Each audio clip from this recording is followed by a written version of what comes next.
Kerem Kevrak. Evet, başkanım.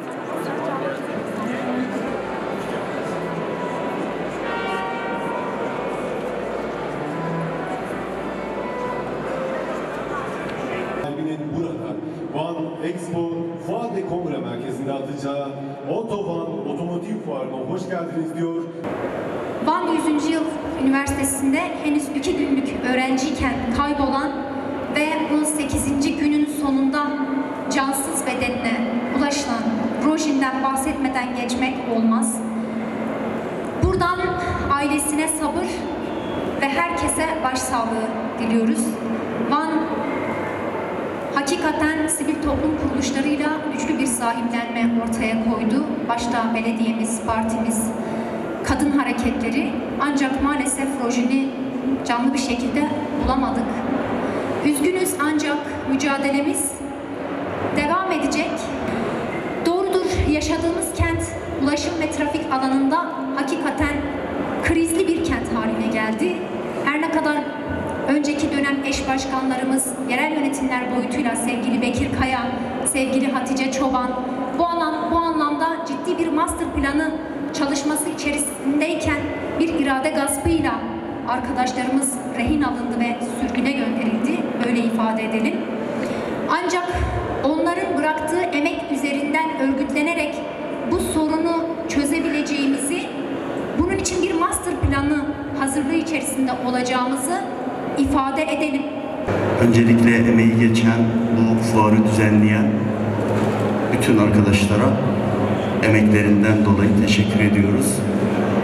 Ama hem kentimizde hem Türkiye'de yaşanan bütün sorunların kaynağının sıkılı, yumruk haline gelen eller olduğunu, ötekileştirme, kutuplaştırma, kişisel, bireysel çıkarların, bencilliğin ön plana çıkarıldığı süreçler olduğunu da unutmamak gerekiyor. Dolayısıyla son süreçlerde özellikle ortaya çıkan sıkılı yumrukların bir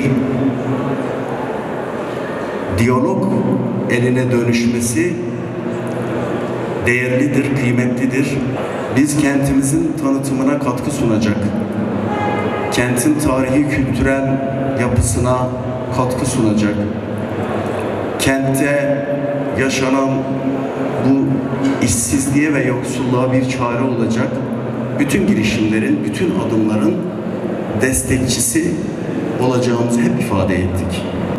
Biz kentlerimizi kentin dinamikleriyle birlikte yöneteceğimizi hep söyledik ve öyle de yapıyoruz. Bu anlamda kentteki fikri, düşüncesi ne olursa olsun bütün siyasi partilerle, bütün demokratik kitle örgütleri, sivil toplum örgütleriyle birlikte kentin sorunlarını ortak akılla, toplumsal akılla çözme iradesini hep diri tuttuk. Bu yönüyle kent konseyini de, yıllardır işlevsiz bırakılan kent konseyini de harekete geçiriyoruz.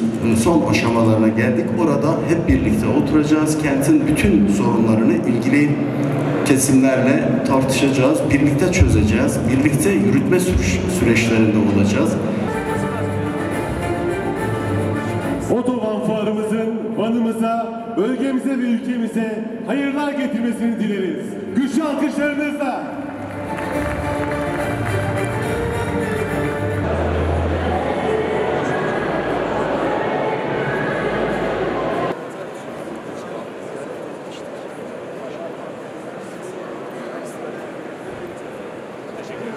Rasim Bey, görüşmek üzere. Çok sağ olun. Hoş geldiniz.